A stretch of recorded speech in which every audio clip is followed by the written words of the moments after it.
Médina Cheikh TV, notre chaîne de lumière. Médina Cheikh TV, notre chaîne de lumière.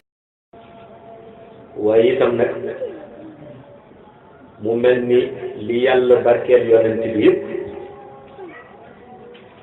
te jox ko ci ay teggin jox ko ci ay jukko yu rafet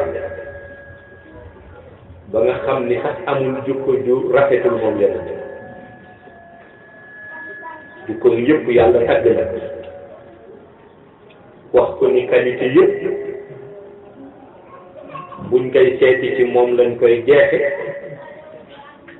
bu yam fu muy mujjee ci moom yonent bi lay mujjee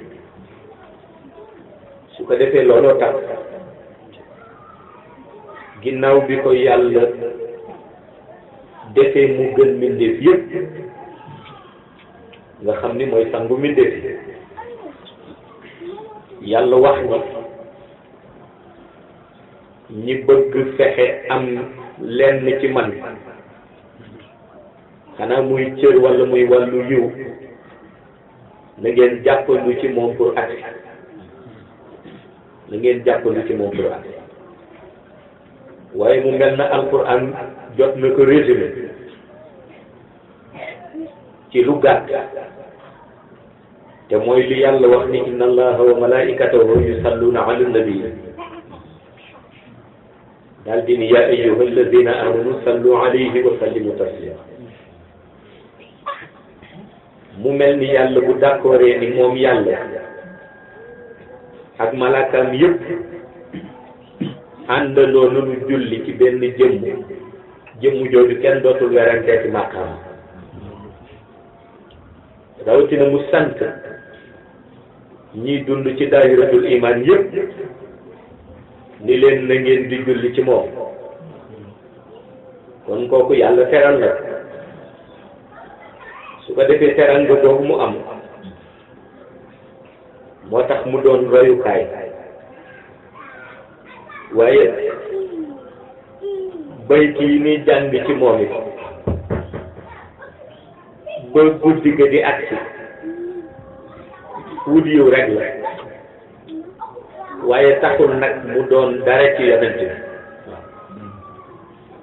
ndax yonent bi loo ko jàngal rek te tudde ko mérité na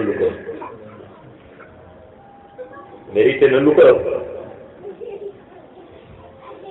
moo tax même imaamul Busayri bi bind burdu bi sax wax na ko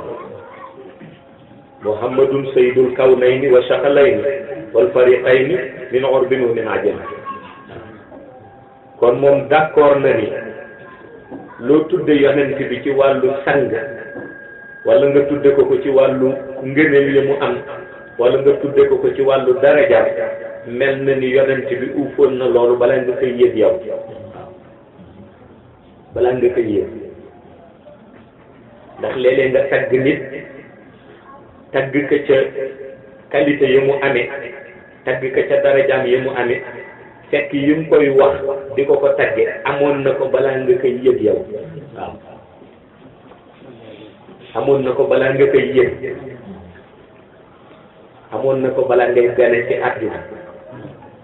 Médina Cheikh TV, bërëbu leer bërëbu Cheikh Tidiane Chérif mi nu jox Seydi Mouhamed El Cheikh sang bi di fi jàngale di fi seddale leer yi moom Mawlaaya Seydi Mouhamed El Cheikh sunu yaakaar